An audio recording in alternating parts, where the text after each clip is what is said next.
Hola, mi nombre es Alain Michel Aguiló y pertenezco a este grupo de amigos que hemos decidido colaborar para promover, rescatar y divulgar la memoria cívica de Cuba. Puede decirse que nosotros somos una especie de consecuencia de la Peña. Aquí transcurrió buena parte de nuestra formación intelectual, así que tiene todo el sentido que hoy estemos participando en la Peña del año 2024. He sido invitado para hablar de un libro que ha sido editado por Ediciones Memoria, que es el componente editorial de Memoria Cívica y uno de los pilares del proyecto, y que está conducido e impulsado por Mario Ramírez, que como sabemos es poeta, periodista y editor. El libro del que debo hablar es muy importante para mí. Se titula Las conferencias del Shoreham, del cesarismo en Cuba. Es un libro que fue publicado en 1933 en México y lo escribió Manuel Márquez Sterling. Digo que el libro es muy importante para mí porque desde hace más de 20 años que descubrí a su autor, cuando yo era un estudiante de historia en la universidad.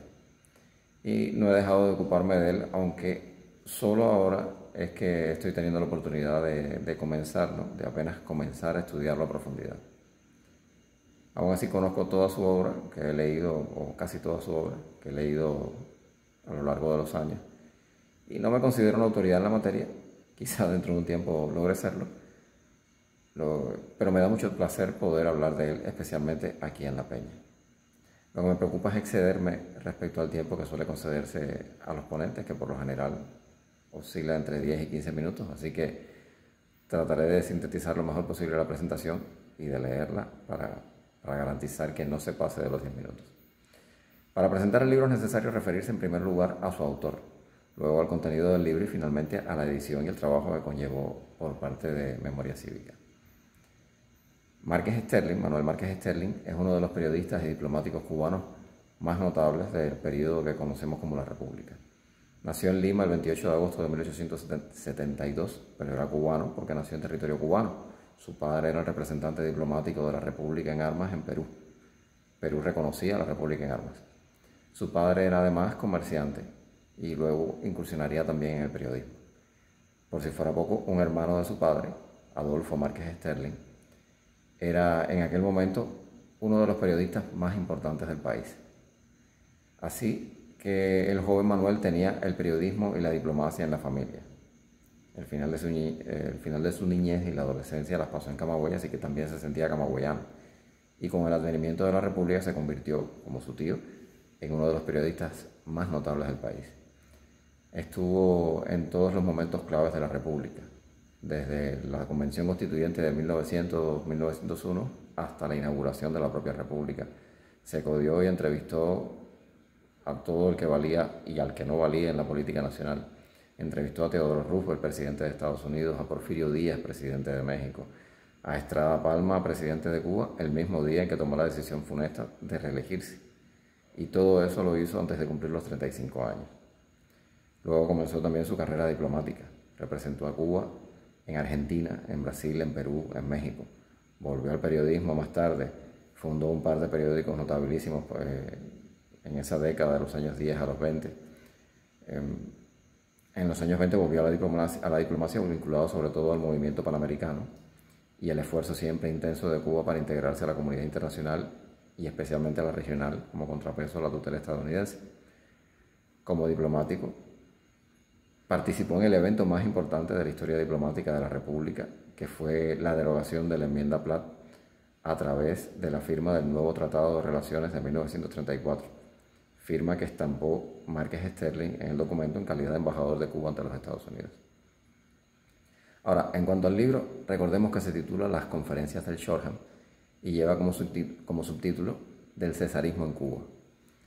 Podemos decir que el libro tiene varios niveles. En el primer nivel, y más evidente, comenta unas negociaciones que tuvieron lugar entre representantes de algunas fuerzas de oposición y enviados del gobierno del presidente Machado. Como sabemos, Machado había reformado la Constitución, había cooptado a los partidos políticos existentes y había prohibido la formación de partidos nuevos. Y en la práctica había establecido una dictadura en el país. La oposición se sublevó en un momento determinado, en agosto del año 31, y en estas conversaciones en el Hotel Shoreham de Washington tuvo lugar uno de los intentos por llegar a un acuerdo. Márquez Sterling los cuenta porque fue el auspiciador de esas negociaciones. Desde hace un par de años Machado le había solicitado que fuera embajador de Cuba en México. Él había aceptado, pero ante el deterioro de la situación política había decidido renunciar a su cargo en la embajada.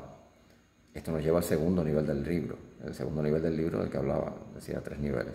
Se trata también de una explicación velada de la conducta del propio autor durante el periodo. Un hombre que se definía a sí mismo como servidor de la República, no de un gobierno en particular, pero que no podía continuar en el cargo sin traicionarse, por cómo había evolucionado el gobierno de Machado. Machado personalmente le pidió que no renunciara y Márquez Sterling aceptó con la condición de que se le permitiera reflexionar sobre el asunto. Y así fue como marchó a los Estados Unidos, impulsó una negociación con los sublevados que estaban exiliados allá, otros estaban presos en Cuba, y esas fueron las conferencias del Chorra. El libro está dividido en 3 partes. En la primera parte resume la historia de la República anterior, centrándose sobre todo en aquellos aspectos que consideraba él las causas de los infortunios a los que se estaba enfrentando en ese momento.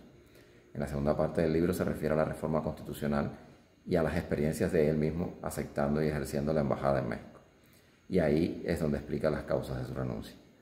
La tercera parte del libro trata sobre las conferencias o negociaciones ocurridas en el Hotel Shoreham, que fueron auspiciadas por él. Y trata sobre las conferencias y sobre el fracaso de la negociación. No solo del fracaso de ese esfuerzo, sino que no fue el único ni el más importante quizá, sino de todo esfuerzo que no implicara la violencia. Y eso nos lleva al tercer nivel que podemos identificar en el libro.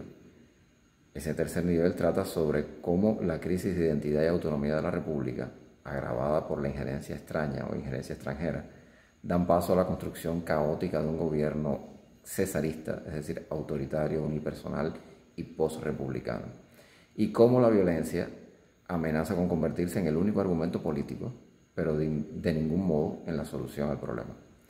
La violencia solo hará empeorar la situación y si arraiga significará la muerte de la República. El fracaso de las conferencias, del diálogo pacífico, la inviabilidad de ese diálogo son la amarga advertencia del fracaso futuro que puede ser definitivo. Este es el tercer nivel del libro.